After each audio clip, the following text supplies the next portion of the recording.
Oh my god, I haven't done this in so long. Hey everyone, it's Lainey and welcome back to my channel. It's been a little crazy month. If you don't notice behind me, the scenery has changed. I have moved. So I actually didn't even have any of my physical books with me while I was in the process of moving. So I actually ended up buying a Kindle. Well, it turns out like the majority of my shelf isn't even available on Kindle Unlimited. So a lot of the books that I said that I was going to read in June, I actually didn't end up reading because I didn't have them on Kindle Unlimited and I didn't want to buy them just so that I could read them to then have the physical books when I move in. It just didn't make sense to me. But I did want to make a July TBR video. I know we're like already a week into July, so this is a little bit late. But there are so many books this month that I'm so excited to read. So first of all, I read Furybound in June and I didn't love it. Like it was like a 3.5 star read for me. It wasn't that I didn't like the story. I think I'm very particular about the way that an author writes the character traits of a character and kind of like how they write the characters' relationships with maybe like their friends, their comrades, their enemies and stuff. Like there's a very particular way I like them to be written, which I didn't know prior to reading Furybound or Shields of the Sparrow. I think they're written very similar, so if you kind of like Shields of the Sparrow and their writing style, you might like Furybound. Also, if you loved Fourth Wing, I think you would like Furybound. I think they have very similar themes. Just there's a lot of similarities in it, and if you've read both books, you definitely know what I'm talking about. I didn't love Furybound, but I'm definitely interested enough to read the second book that came out this year, which was Furybound. So Furybound is definitely going to be on my physical TBR for July. I do think I'm going to buy it this week. But then I'm also in the middle right now of reading The Divorce by Freida McFadden, and I am eating it up. I started it last night and I'm already 106 pages in. Honestly, it's way better than the first book I ever read by her called The Boyfriend. Her books are such a nice palate cleanser when I'm like kind of reading in between fantasy books. And then I have also continued reading Alchemised by SenLinyu. And I love the writing style of this so much. It's so magical and dark, and I love the way that she's writing the interactions between Farron and I think her name is Helena or Helena.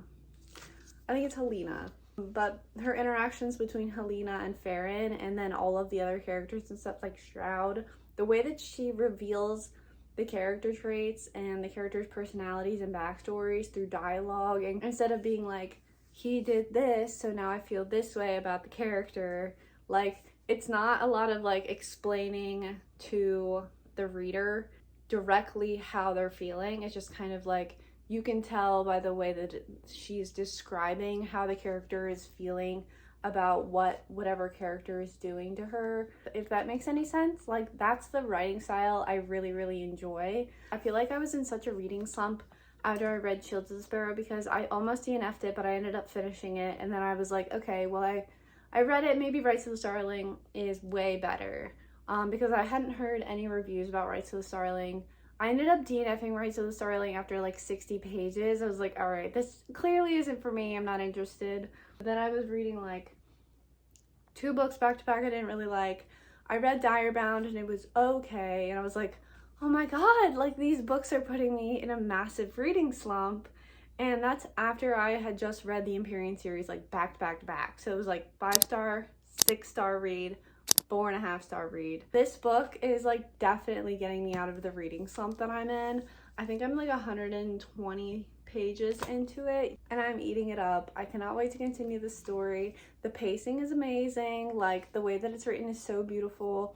It really feels like a breath of fresh air. I haven't read any other book that's like similar to this because we're really like dwelling on who she is as a character, why she's there, like her importance as an individual, rather than like this is what the character is going through for the sake of putting it in the story. And like I already care so much about her as an individual, and then I'm really enjoying her and Farron's interactions. I don't know who the love interest is. I'm assuming it's Farron.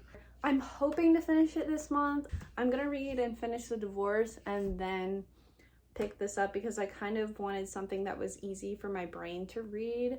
I think fantasy is very mentally exhausting, and then with reading like so many fantasy books back to back, I felt like I kind of need something that was easy on my brain and easy to like just kind of like get through, so then I could feel the passion again for romantasy and fantasy, because I feel like all the worlds kind of start blending together, and because you see so many of the same themes, it's like it's harder to get excited about new characters and new character relationships and stuff, or like new things that are going on. So I'm really enjoying the fact that I have Freida McFadden to rely on to give me a nice palette cleanser. And then, since this is my book club's book for the month, I'm going to be reading The House of My Mother by Shari Franki. I watched the trial on this case, and it's about basically like a YouTube family and kind of how there was this Christian mother who was very restrictive and ended up actually being put in jail for kind of like child abuse, I'm pretty sure. And it's honestly just a crazy story, but this is being told from like one of her daughter's perspectives, and the impact that her mother had on her life and the impact that the YouTube channel had on her life. It's very short, which I'm pretty confident that I'll be able to get through this in at least like half a day. I think it's just a little over 300 pages, so I'm confident that with this only being 352, this one being like 318, and then being able to pick up Alchemised, like I think this is going to be a really fulfilling reading month for me. I'm hoping that it goes much better than last month. Last month I had like 0 5-star reads, except for Onyx Storm, but by the time I think June started, I was 100 pages from the end of Onyx Storm. So I don't really like count it as like a successful reading month. And then since I just for giggles, I am just gonna pick a book off my shelf. I did try to pick something that maybe like I might be interested in reading. I tried to read Powerless and I just wasn't feeling it. I don't know what it is. I got like 3 chapters in and I was like, this reminds me too much of Bound, and I didn't like Bound, and I know Powerless is really good. It's highly rated.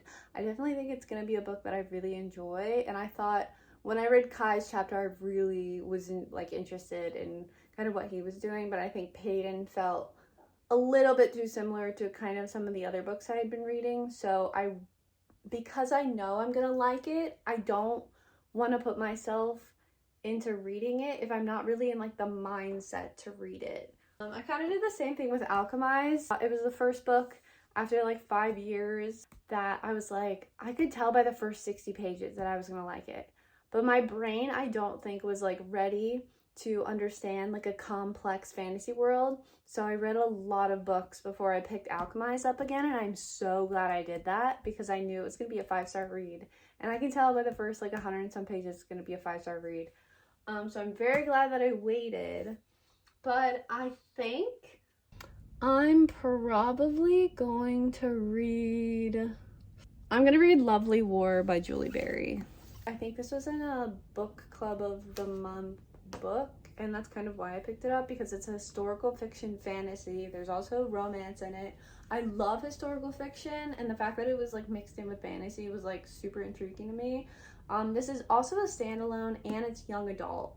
So I feel like because it's young adult, my brain will not be so mentally exhausted from reading like a fantasy world, because young adult is like, I feel like a lot less world building, at least from what I've heard. And because it's a standalone, I'll be able to just like get it off my physical TBR list, which will be really nice. I've been trying to read more of my like standalone books that are on my physical TBR, because some of these are like 4 to 6 book series, and I would love to get all my standalones read. This I think also has like some sort of level of like Greek mythology in it, but it says a classical pianist from London, a British would-be architect turned soldier, a Harlem-born ragtime genius in the US Army, and a Belgian orphan with a gorgeous voice and devastating past.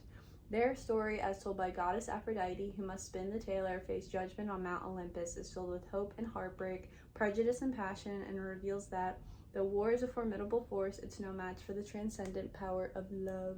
But this is literally only if I get everything else read. If not, this will be on my August TBR. But yeah, usually I'm not nearly as ambitious with the books that I put on my TBR because I am such a slow reader. But I feel like I've been super into reading recently, and every opportunity I have, like free time I have, I spend reading. So I feel like I'll be able to get The Divorce done today, honestly. Like I've been flying through it. Like I love it so much.